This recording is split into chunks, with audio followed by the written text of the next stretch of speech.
Bueno, pero estamos aquí para conocer a uno que tiene poder, el cual no somos dignos ni siquiera de mencionar con nuestras bocas, porque es poderoso, majestuoso y es el Rey de Gloria, Jesús de Nazaret.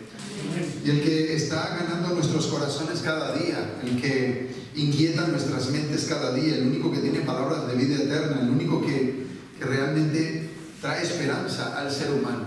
El sábado, ¿qué concluimos? Que Jesús es ¿quién? Dios. Concluimos bíblicamente que está escrito: Jesús es Dios, es el verbo que estaba con Dios y que es Dios, o era Dios, y ese verbo que se hizo carne y que entró en esta tierra tomando un cuerpo, ¿ok? Se le preparó un cuerpo. Concluimos también que en el día domingo que tenemos un problema. ¿Cuál es el problema? Todos tenemos la naturaleza pecaminosa. El pecado está acabando con la raza humana, porque el pecado nos ha alejado de Dios, nos ha distanciado de Dios y nos ha separado de Dios. Y luego hablamos de lo que Jesús hizo por cada uno de nosotros. ¿Y qué fue lo que hizo Jesús por nosotros? Bueno, llevó nuestros pecados, murió la muerte que nosotros merecíamos, y fijaos, fue traicionado, apresado, juzgado, sentenciado, abofeteado, burlado, ofendido, escupido, cacheteado, lacerado, coronado con espinas, colgado, clavado, traspasado, rechazado, calumniado, desolado, aborrecido, y no fue aceptado. ¿Y sabéis todo por qué? Porque nos ama. Amén. Amén. Porque nos ama. Decidme si no es digno de seguirle.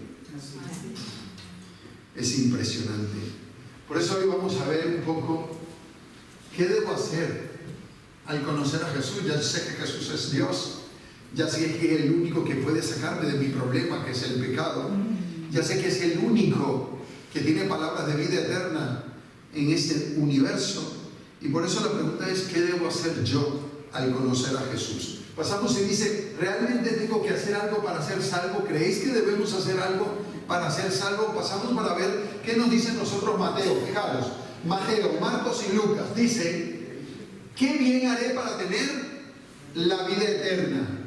¿Quién fomenta esta pregunta? ¿Quién hace esta pregunta? Pues esto es lo importante de la Biblia, poder estudiar la Biblia en sus paralelos, ¿ok?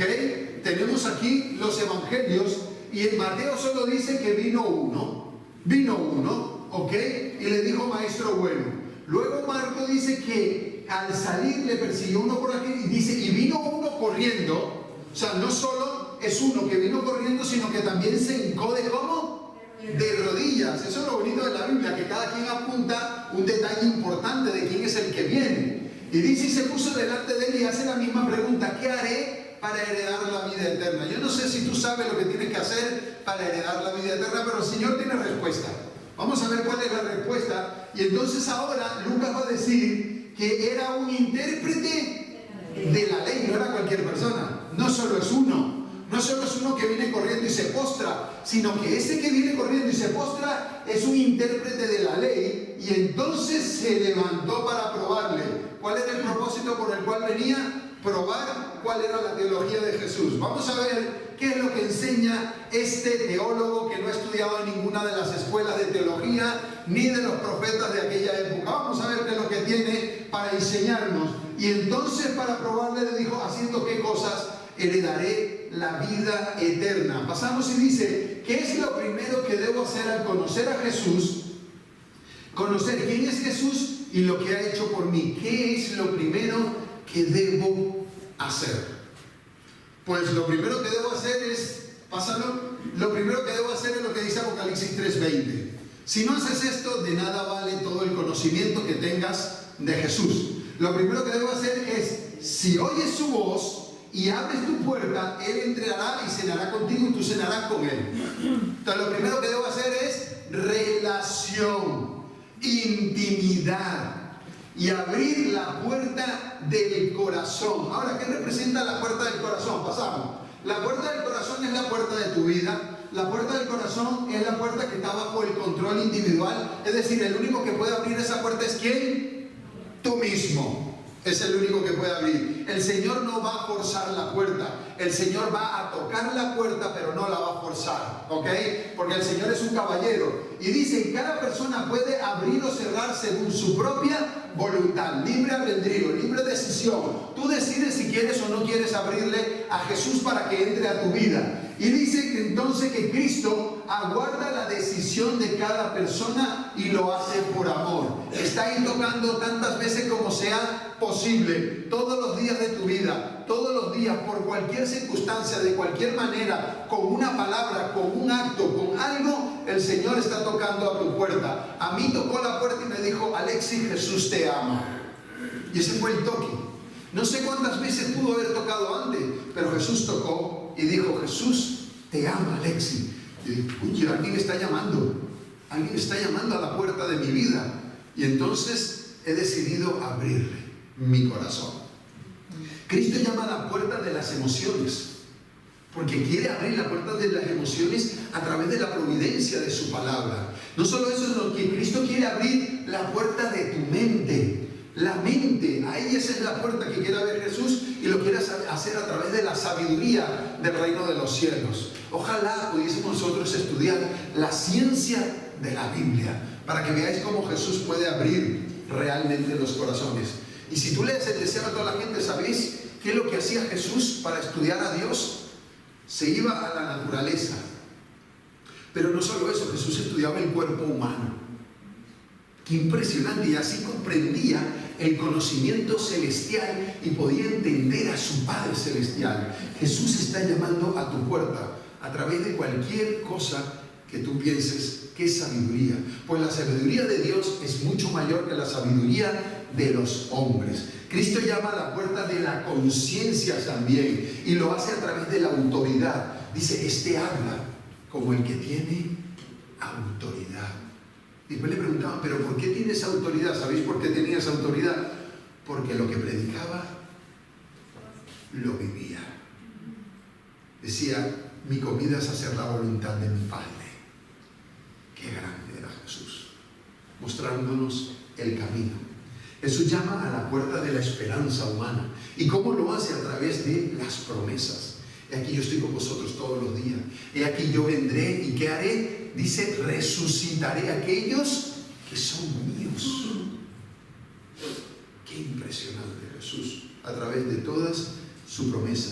Por eso lo primero que debemos hacer cada uno de nosotros es abrir, dice, debemos abrir la voluntad, debemos abrir los sentimientos. Esta es la puerta a la que se refiere la Biblia. La voluntad, los sentimientos, la conciencia, el razonamiento, la mente, las emociones, incluso el cuarto oscuro, ese cuarto oscuro de tus problemas y de tus recuerdos, eso que tú antiguamente hacías, ese viejo hombre que está ahí y que continuamente se quiere levantar, que continuamente quiere llevarte a un comportamiento inadecuado. Jesús dice, dame la oportunidad y yo arreglo el cuarto oscuro de tu vida. Y Él le pone luz al cuarto oscuro, y cuando le pone luz al cuarto oscuro ya no tienes más tendencia o deseo de inclinación de volver a lo malo. Pero para que eso suceda, primero tienes que abrir la puerta de tu corazón, y Jesús entrará en ti y hará una relación especial contigo. Y después lo único que podrás decir es, oye, estoy cambiando. Amén. Sí, porque al final no te das ni cuenta cómo lo hizo. Y tú dices, oye, ya no hablo como antes. Oye, ya no tengo esa inclinación o ese deseo de hacer esto o aquello. Oye, ahora estoy relacionándome con la gente y los tolero, los acepto, ya no los ofendo, ya no grito, soy diferente en casa, hay nuevos hábitos, hay nuevo comportamiento. Y tú dices, ¿cómo ha hecho esto el Señor? Y parece que no te das cuenta. ¿Sabéis por qué? Cuando le das la puerta de tu corazón a Jesús, Jesús hace un lavado de cerebro. Es lo que hace. La gente dice que te lavan el cerebro. Si Jesús no te lava el cerebro, déjame decirte que no vas a entrar en el reino de los cielos. Pero ¿quién es el único que puede lavar cerebros? Jesús. ¿A través de qué? A través del libro de los libros. Él tiene que hacer un lavado de cerebro, ¿sí? Sí, porque tú tienes tendencia, tienes inclinaciones, tienes pensamientos, tienes filosofías, tienes conceptos que has traído desde que naciste y que has ido heredando y aprendiendo continuamente en el colegio, en donde sea los has aprendido. Ahora tiene que venir Jesús y a coger todo eso y entonces tomarlo y ponerlo a un lado y empezar a establecer los principios del cielo, los valores del cielo, todo lo que tiene la Biblia en sus conceptos de estilo de vida. Eso es lo que tiene que hacer Jesús. ¿Y cómo se llama eso? Lavado de cerebro. Es que no hay otra forma de llamarlo. Si tú tienes otra forma de llamarlo, pues bien, vamos a ver qué dice Lucas. Fijaros, dice así: y yendo Jesús pasaba entre Samaria y Galilea, y al entrar en una aldea le salieron ¿cuántos? 10 que, pregunto, ¿la lepra es símbolo de qué en la Biblia? Vale, le salieron 10 pecadores. Esos pecadores, ok, no eran pecadores del corazón. También eran pecadores de corazón que se manifestaba en una enfermedad. ¿Sí o no? ¿Os imagináis si a los pecadores de este mundo le diera la lepra?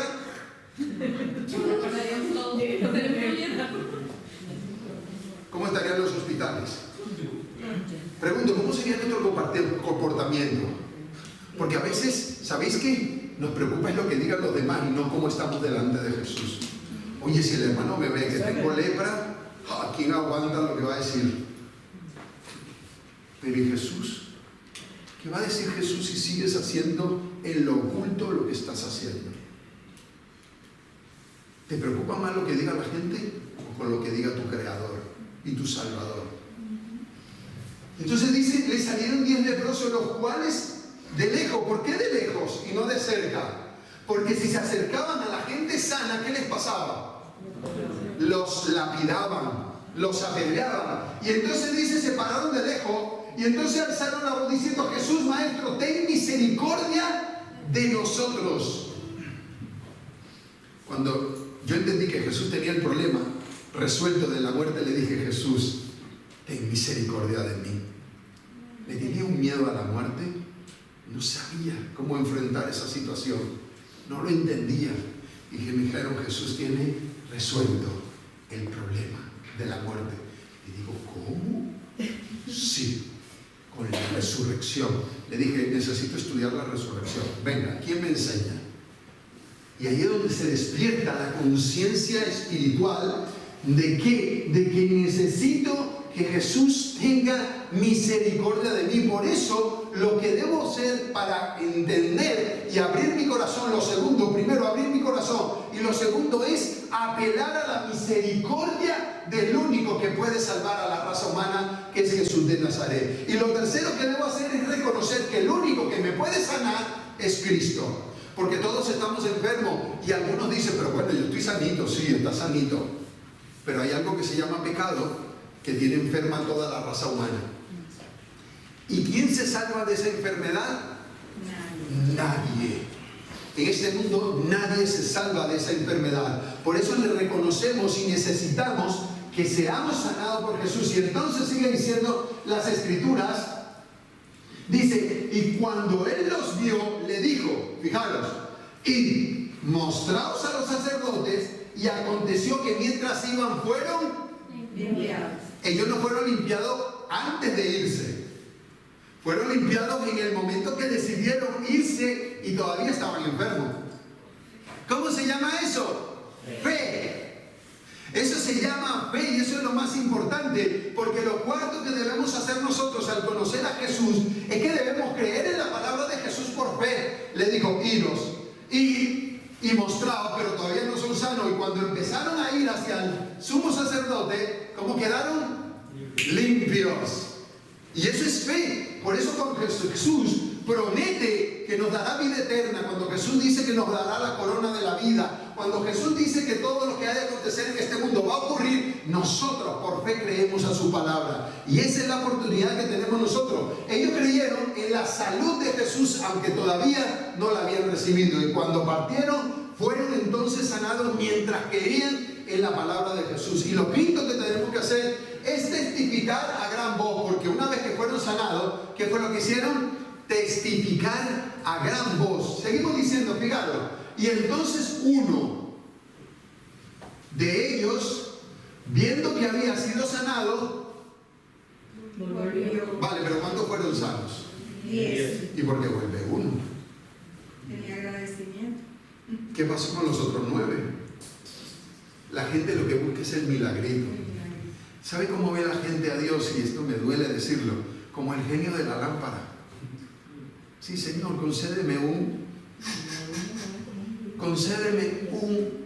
milagrito. Sáname. No me salves, tú sáname nada más. Devuélveme a mi ser querido. No lo tengas eternamente en cuenta, solo devuélvemelo. Somos tan egoístas y tan simples, tan sencillos, que Jesús nos ofrece la vida eterna y nosotros nos conformamos con 80 años de vida. Sencillo. Nos conformamos con 80 y Él dice, ¿pero qué te puedo dar? Vida eterna. No, pero con 80 está bien, no importa si tengo problemas, dificultades, si enfermo, si sufro, no importa, esos 80 me sirven. Por favor, si supiéramos todo lo que Jesús quiere ofrecernos y darnos en el reino del universo eterno, esto es nada.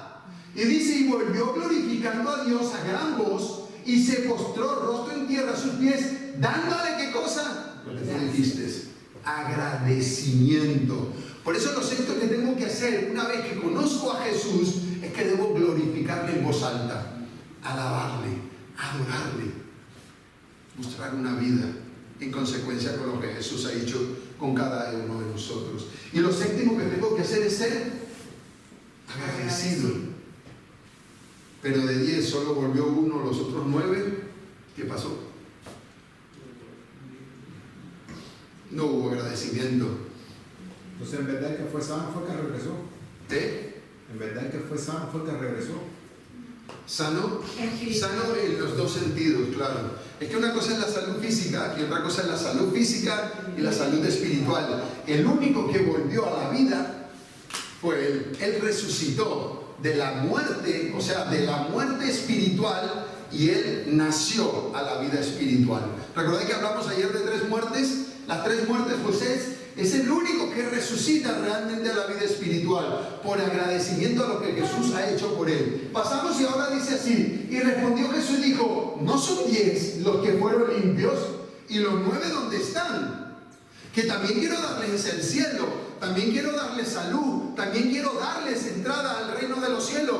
Pero ¿por qué me desechan? ¿O es que solamente necesitas el milagrito? Y dice, hubo también, dice, y no hubo quien volviese y diese gloria a Dios, sino este extranjero. ¿Y el extranjero qué era? Dijo, y ve tú y salvo. Era un samaritano. El samaritano. ¿Pero qué es lo que salva a este samaritano? La fe. Tu fe. ¿Quién de vosotros tiene fe? Amén. ¿Sí? ¿Sabéis lo que es la fe? Algunos sacan Hebreos 11:1 y dicen, la fe puede ser la certeza de lo que se espera, la convicción de lo que se ve. Creer sin ver. Eso es. Creer absolutamente. Eso es. Entonces necesitas ver a Jesús para saber que existe.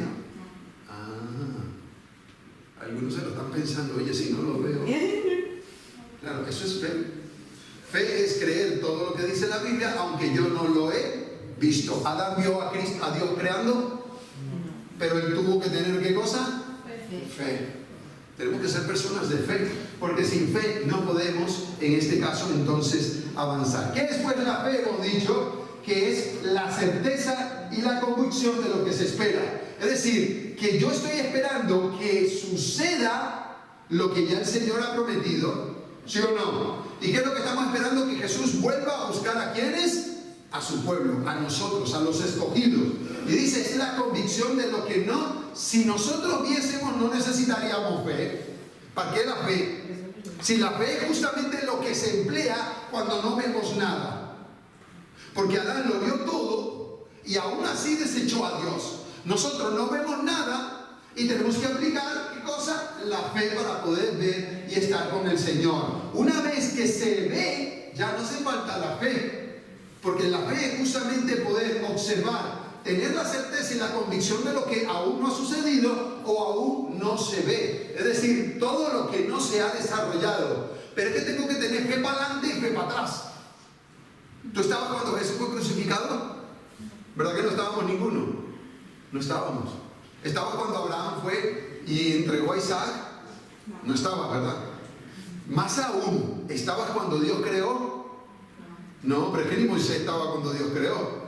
Y entonces, ¿cómo le dio la inspiración Dios? ¿Cómo Moisés sabe que Dios es el que crea si Moisés aparece muchísimos años después? Por inspiración. Creyó en la fe y pudo escribir el Génesis. Qué interesante es nuestro Dios. Muy interesante. Ahora, una vez que yo tengo que ser un hombre de fe, ¿qué es lo que tengo que hacer? Desarrollar la fe. ¿Cómo se desarrolla la fe? En el escuchar la palabra de Dios. Escuchar la palabra de Dios no es escuchar YouTube. Escuchar la palabra de Dios no es escuchar Wikipedia, que también, y no digo que esté mal, el Señor dice, puedes escucharlo todo y retener solo lo bueno, pero si tú no conoces bien el billete verdadero, te meten el falso fácilmente. Entonces necesito conocer bien las doctrinas bíblicas, las enseñanzas bíblicas, para que cuando yo vaya a YouTube y vea a un maestro de la escritura, yo sepa si lo que está diciendo es verdad o no es verdad. Necesito saberlo, porque si no, entonces me dan gato por liebre y cualquier cosa que me dicen me lo creo. Y entonces salen los hermanitos que supuestamente tienen luces nuevas y dicen cosas porque vieron a una influencer o vieron a un youtuber o vieron a quién sabe quién, que no tengo nada en contra de estas personas, pero que lamentablemente Pedro dice que son los indoctos e inconstantes que tuercen las escrituras para su propia perdición. Oír la palabra de Dios, estudiar la palabra de Dios, y esto está en la bienaventuranza que está en donde, Apocalipsis 1:3, hay que leer, oír y guardar. Ahí está la clave fundamental de todo esto. Entonces, para desarrollar la fe, ¿qué es lo que tengo que hacer? Dice, ¿sí? Dice, eso es otra cosa que tengo que hacer, escudriñar las escrituras. Vale, venga, vamos a hacer lo siguiente. ¿Cuántos niveles de escudriñar hay?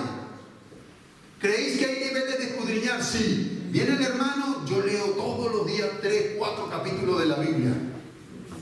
¡Wow! Está escudriñando, está escudriñando.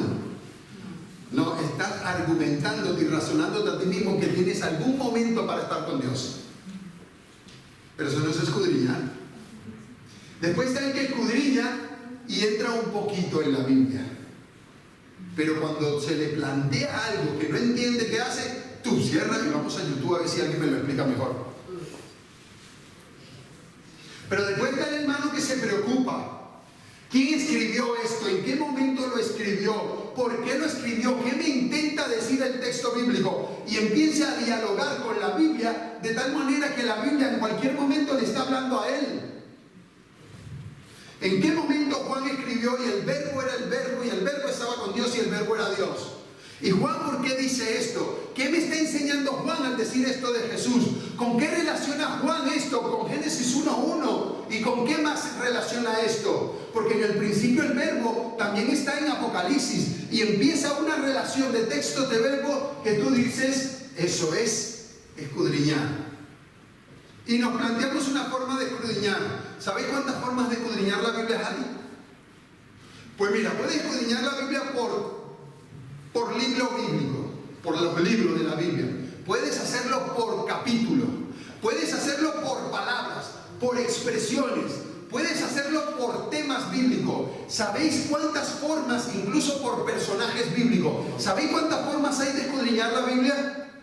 ¿Y tú crees que leyendo 3 capítulos al día está resuelto todo? No. Ahora, dentro de lo mínimo, leer por lo menos sería algo. Eso sí es verdad. Pero hay que escudriñar en el nivel que el Señor dice que hay que escudriñar. Hay que entrar en la Biblia y saber qué es lo que está pasando ahí dentro. Porque hay que escudriñar, según dice, el que cree en mí, como dice, ¿qué cosa?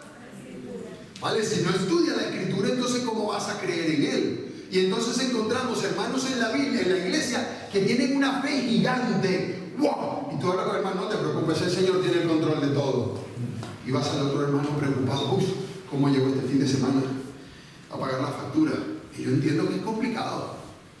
Yo entiendo que es complicado y que es difícil. Y yo no le estoy pidiendo a la gente, ten fe ya de una vez, no, desarróllala. Permite que Dios aumente esa fe a través del estudio de la Escritura, a través del conocimiento de la Biblia, a través de comprender que el Señor ha puesto más de 1 millón de personas, 40 años, y no había tienda, no había Mercadona, no había Lidl, no había nada para comprar. Y el Señor nos sostuvo ¿cuánto tiempo? Pero es que tampoco había mercadillo porque no había dónde comprar ropa.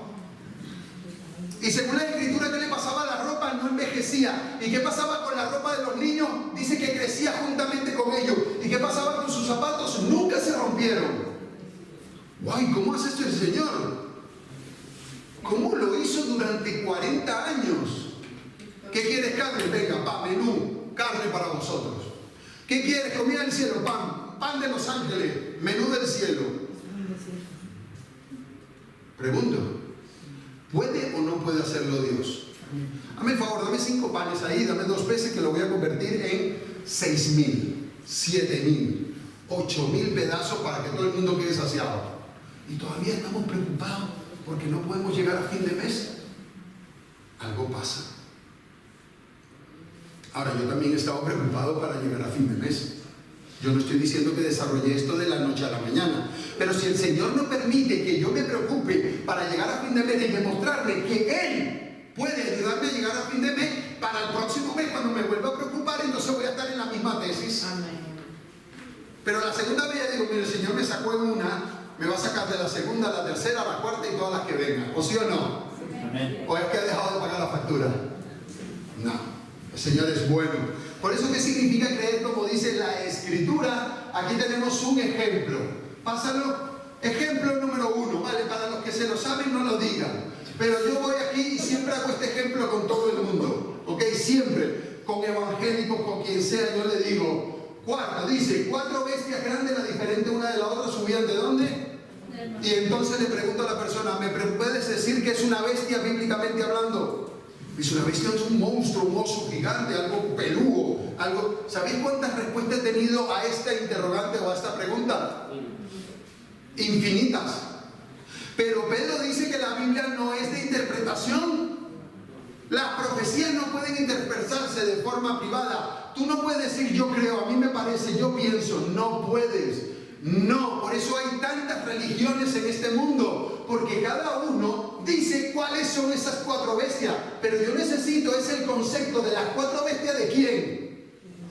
De Dios. Yo necesito la interpretación del cielo. Por eso la interpretación del cielo es la siguiente, fijaros. Dice, esas 4 bestias son 4 reyes. ¿Y por qué aquellas se levantan del mar y estas se levantan de la tierra? Claro, y eso es estudiar esa escritura. Entonces una bestia representa a un reino, representa a un imperio. Entonces yo no estoy interpretando. ¿Quién interpreta? Dios a través de Daniel. Y así es toda la escritura. Así es toda la escritura. Yo no invento nada, porque cuando yo empiezo a inventar, empiezan a surgir diferentes denominaciones en el mundo. Y entonces se sacan bestias, y las bestias con cuernos y con cabezas y el montón de cosas que hay en todo, porque son simbolismos. Pero ¿quién es el único que puede interpretar el símbolo bíblico? El mismo que declaró el símbolo, que es Dios. Y así es para todo en la escritura, para todo. ¿Habéis estudiado lo que significa que la simiente de la serpiente herirá en la cabeza y que la simiente de la mujer herirá en el calcañal? Génesis 3:15, ¿lo habéis estudiado? Ojalá y supiesen lo que significa esa herida en el calcañal. ¿Y qué representa el calcañal? ¿Y a qué representa esa herida? Porque entonces si estás escudriñando y cuando te hablan de Jesús, no, perdón. La herida en la cabeza no es eso. Lo siento. La herida en el calcañal tampoco es eso. La bestia no es un oso, perdona.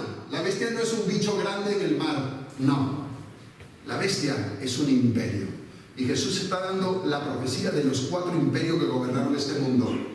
¿Cuáles son? Babilonia, Medo-Persia, Grecia y Roma. Sí. Qué interesante, ¿no? Entonces ahí la gente se dice, oh, qué interesante la Biblia. Claro que la Biblia es muy interesante. Ahora recordamos que nosotros debemos tener cosas debemos conocer a Jesús. Conocer a Jesús a través de la Escritura es lo que va a desarrollar una fe especial. Por eso pasamos y dice, abre tu decisión. ¿Qué es lo que tengo que hacer al conocer a Jesús? Abre tu decisión por Cristo. Número 2, apela a la misericordia de Cristo. Número 3, reconoce la necesidad de ser sanado por Cristo. Y número 4, cree en la palabra de Jesús. Pasamos otros y dice, número 5, testificar a gran voz lo que Dios ha hecho por nosotros. La testificación. ¿Qué es la testificación? Hablarle a otros lo que Jesús ha hecho por ti, ¿sí o no? O enseñarle a otros lo que Jesús ha hecho según las Escrituras. Yo me acuerdo que cuando conocí a Jesús, y yo era taxista en ese momento, los 3 primeros meses que era yo taxista, yo le hablaba a todo el mundo en el taxi de Jesús. Pero ¿sabéis lo que le hablaba? Le hablaba yo. Yo no le hablaba de la naturaleza de Jesús, yo no la sabía. Yo no le entendía. ¿Sabéis lo que yo le decía a la gente? Jesús hizo algo en mí que ahora soy feliz. No sé cómo lo hizo, pero hizo algo en mí que ahora soy feliz y voy cantando. Mi casa se está despedazando, no tengo cómo pagar factura, no tengo, pero soy feliz, no lo entiendo cómo, pero soy feliz. Tengo que trabajar 8 horas, nadie se monta en el taxi, voy a casa y cuando llego, ya Marisa, no te preocupes que hicimos la comida porque alguien nos regaló un mercado.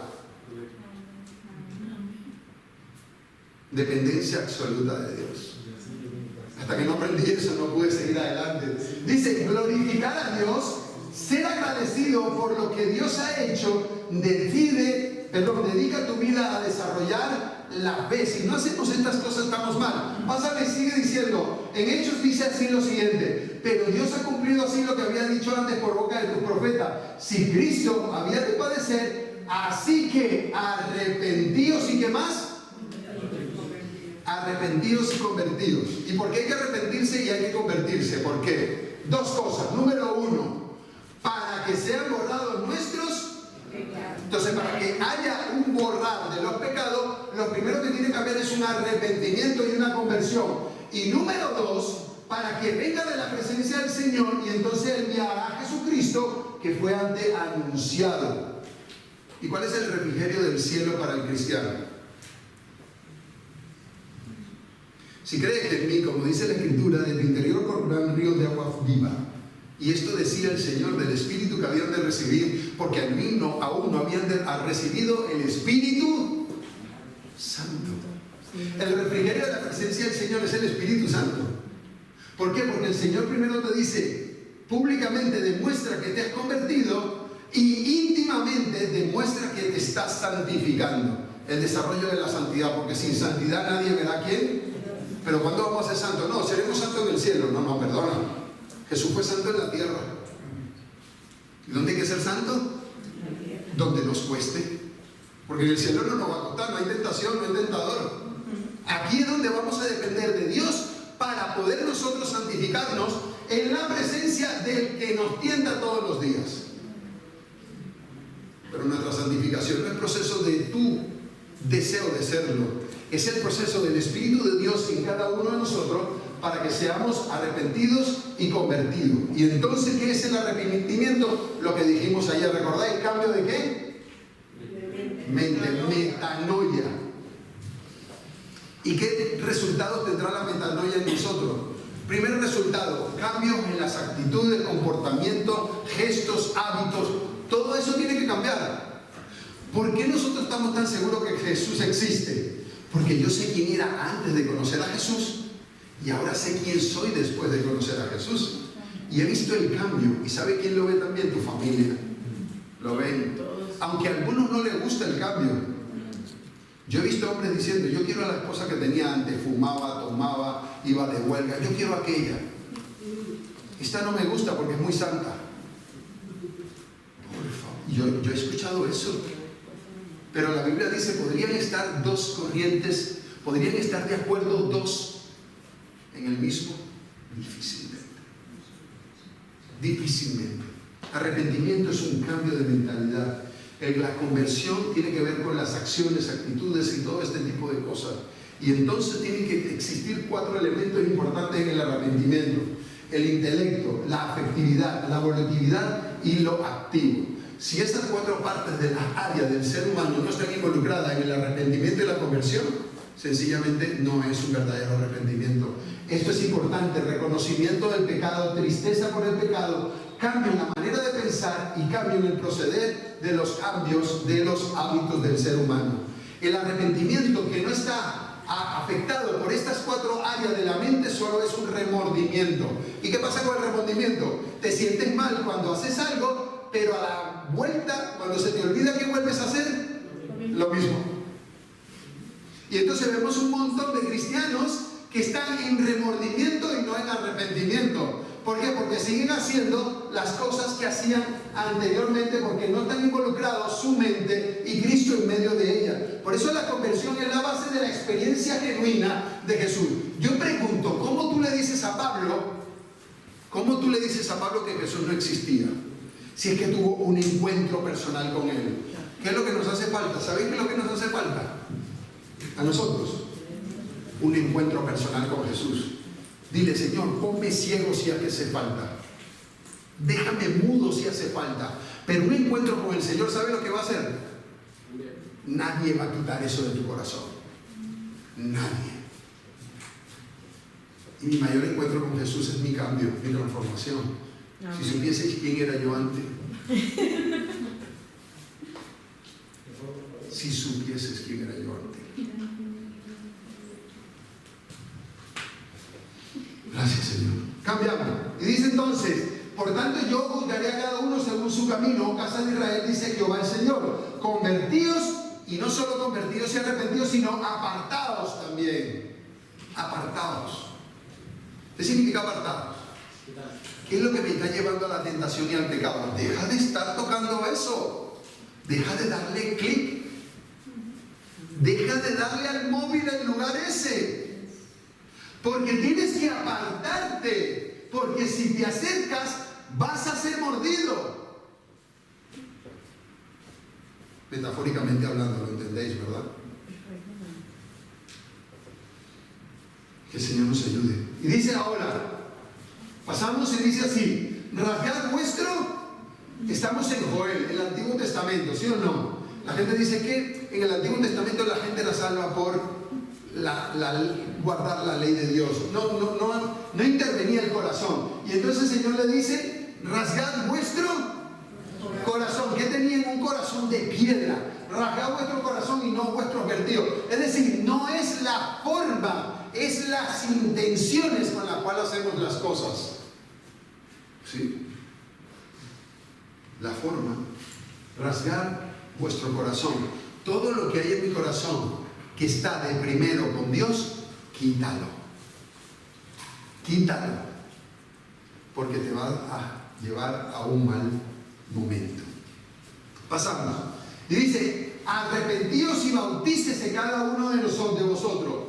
2 cosas: los que se arrepienten y los que se bautizan. ¿Para qué? Número 1, perdón de los pecados. Y número 2, para recibir ¿quién? El Espíritu Santo. Pero ¿sabe qué hace la gente?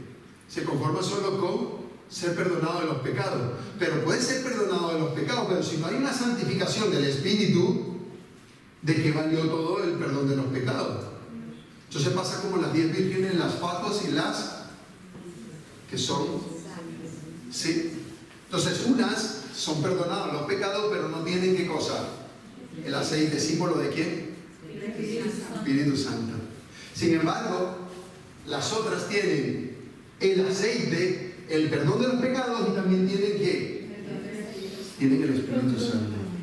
Por eso el bautismo en sí mismo no es la salvación, pero es parte de la salvación.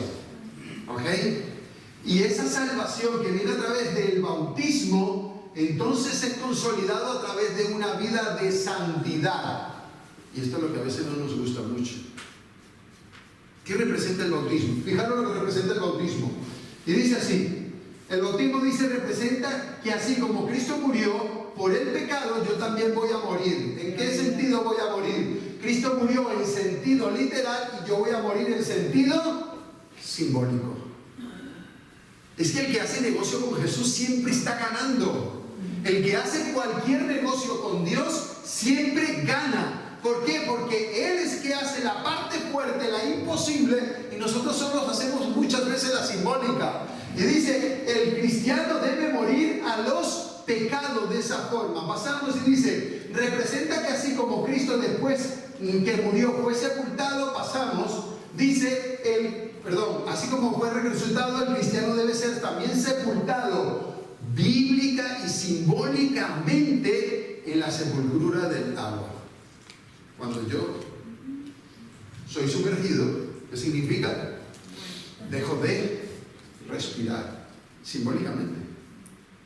Por eso el bautismo por aspersión no es un bautismo adecuado. ¿Sabéis por qué? Porque no deja de respirar. No hay un simbolismo de la muerte. Por eso el bautismo tiene que ser por inmersión, debajo completamente. Algunos hermanos como a mí tenían que haberlo dejado 5 minutos. Sí, porque éramos tan malos. Sigue diciendo, entonces representa que así como Cristo fue levantado de la tumba, entonces el cristiano también debe ser levantado a una vida de santidad y espiritualmente hablando. ¿Y qué más debo hacer al conocer a Jesús? Debo ser perseverante. Porque no me vale ser cristiano 2 años y al tercero me quito.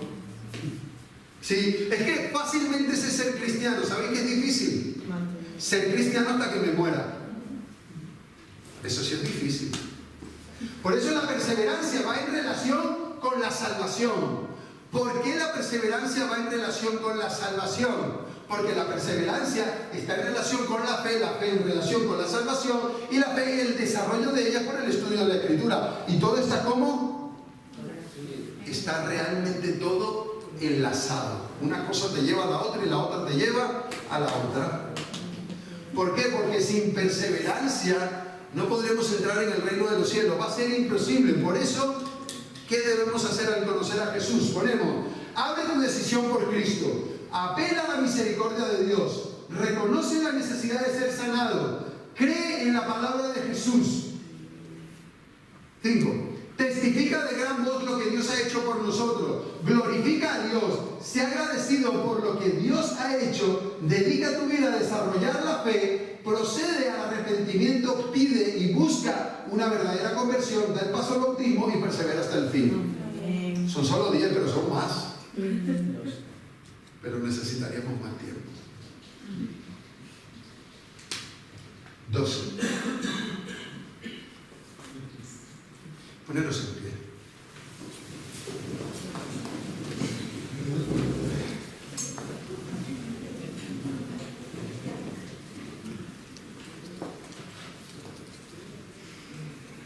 Año 2001.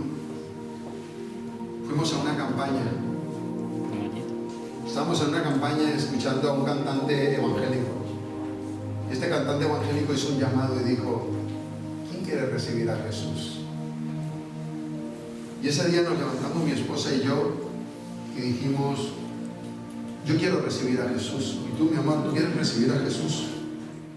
Me dijo: sí, quiero recibir a Jesús también. Pero ¿sabe qué significa? Me dijo: no lo entiendo muy bien. Pero yo sé que quiero que mi vida cambie. Entonces se lo dije. Perdóname, soy más llorón que... Yo solo sé que quiero que mi vida cambie porque estoy cansado de quién soy y cómo soy. Yo necesito un cambio. Y Jesús escuchó nuestras palabras antes de que nosotros tomáramos la decisión. Nos había llevado al lugar, la música adecuada, el momento adecuado. Dijimos: yo acepto a Cristo como mi Salvador. Ese día cambió nuestras vidas. Año 2001, 3 de enero. Mérida, Venezuela. Ahí estábamos. Plaza de Toro. 10 de la mañana. Queremos aceptar a Cristo como nuestro Salvador. ¿Qué hay que hacer? Dijimos: sencillamente recíbelo en tu vida. Y lo recibimos. No sabíamos que íbamos a ser las personas más felices de esta tierra. No lo sabíamos. Yo no lo tenía claro, lo digo de verdad. No lo tenía 100% claro, pero yo sí quería un cambio en mi vida. A partir de ese momento empecé a buscar a Jesús. ¿Quién es Jesús? Empecé a buscar en todos lados: ¿quién es Jesús? Por favor, enséñame quién eres. Y fueron meses estudiando las escrituras a las 5 de la mañana todos los días. ¿Sabía cuánto entendía yo de la Biblia? Nada. Cero. Yo no entendía nada de la escritura. Pero eso no hizo que yo retrocediera. Seguí estudiando las escrituras y seguí estudiando las escrituras. Y hoy día puedo decir que quizás conozco un 10% de ella. Y todavía me falta un 90%.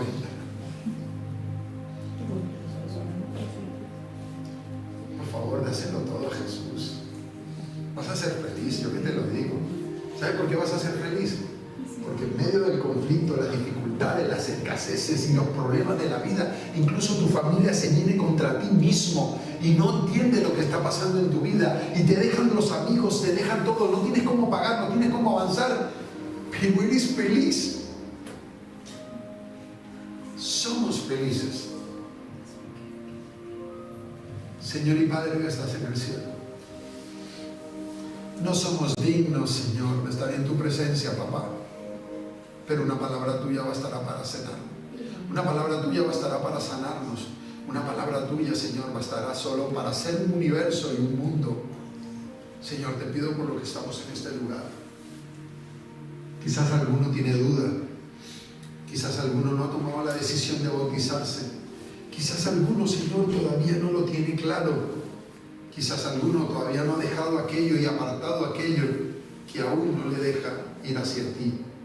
Te pido que le des la fuerza como me la diste a mí y a mi esposa. Nos diste esa fuerza, no lo entendíamos, pero sin embargo lo queríamos.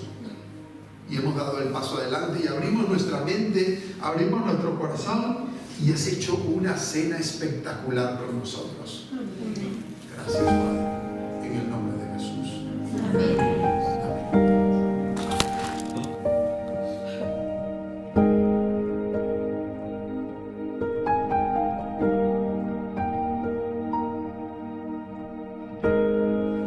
La historia del conflicto,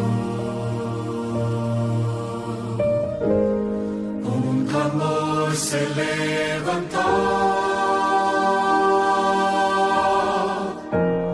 es la voz de todo aquel que esperó declarar a Cristo vencedor.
Siempre